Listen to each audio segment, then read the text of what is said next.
passe à présent de l'autre côté de la frontière. C'est un œil sur la frontière avec vous, Valérie Odile. Bonsoir Valérie. Bonsoir Véronique. Alors l'actualité de la semaine chez nos voisins, c'est la même qu'ici, la sécheresse qui sévit. Et oui, en Belgique aussi, les cours d'eau n'ont jamais été aussi secs. Regardez cette rivière, c'est là ce mois. D'habitude, on peut se promener sur cette rivière en canoë-kayak ou en barque. En tout cas, au moins Véronique jusqu'au mois d'août. Eh bien maintenant, c'est interdit par la région wallonne. Ça ne s'annonce donc pas très bien pour la saison touristique dans le Luxembourg belge. Et puis du côté des cultures, les maïs et le froment sont les plantes qui souffrent le plus du manque d'eau en Belgique. Certaines graines n'ont même pas germé. L'herbe aussi est trop sèche et conséquence, ça commence à poser des sérieux problèmes aux agriculteurs pour nourrir leurs animaux. Alors toujours en province du Luxembourg, Valérie, des élèves de primaire se sont mis cette semaine à la place des bénévoles de la Croix-Rouge. Oui, je trouve que c'est une très bonne idée justement pour sensibiliser les enfants, les jeunes aux actions de ces associations humanitaires. Alors regardez, à Neufchâteau, les enfants ont pu tester au travers de divers ateliers, assez concrets d'ailleurs, ce que font les bénévoles de la Croix-Rouge au quotidien. Par exemple, transporter un malade sur un brancard, enfin ici c'est un bol d'eau, manipuler un fauteuil roulant, mais aussi par exemple à ce qu'ils font dans les pays en guerre, en apprenant à évoluer dans un champ de mines ou encore à se mettre dans la peau d'un réfugié. Oui. Alors on part en Allemagne à présent, Valérie, où la lutte contre la prolongation de la centrale nucléaire de Cattenom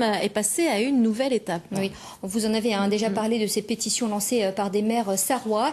Eh bien, pour demander la fermeture pure et simple de la centrale nucléaire Lorraine, eh bien cette semaine, ces maires sont allés remettre les 72 000 signatures de leurs concitoyens au consul de France à Sarrebruck.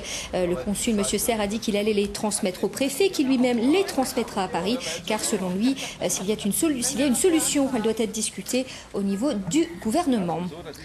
Alors on vient de le voir, les Allemands sont beaucoup plus militants que nous dans le domaine du nucléaire et vous allez nous prouver également ça avec cette initiative que vous êtes allé filmer pour nous dans le sud de la Forêt-Noire.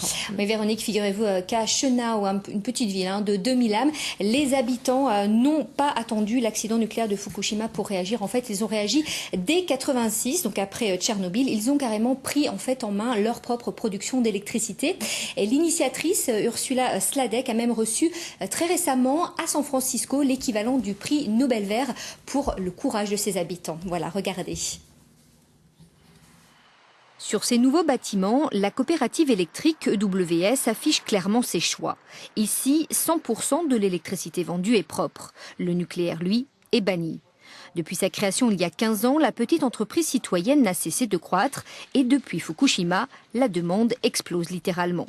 4000 clients de plus chaque mois, c'est 8 fois plus qu'avant la catastrophe.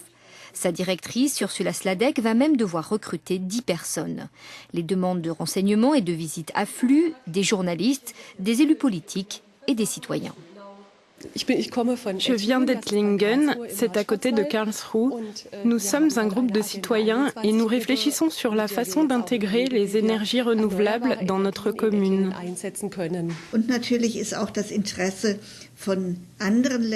Notre expérience intéresse aujourd'hui les gens de différents pays, notamment évidemment le Japon. Je vais recevoir un groupe d'élus japonais et leurs maires qui veulent voir ce que l'on fait, car ils veulent créer un endroit indépendant du nucléaire chez eux, au Japon. Il y a 25 ans, juste après Tchernobyl, lorsqu'elle a lancé ses campagnes antinucléaires, cette mère de 5 enfants n'aurait jamais imaginé qu'elle serait un jour à la tête d'une telle entreprise. Un combat mené avec son mari et un groupe d'habitants de Schönau, tous convaincus qu'il fallait faire quelque chose. Pendant 10 ans, ils se sont battus contre les gros producteurs d'électricité et ont fini par racheter le réseau électrique de leur ville. Une première en Allemagne.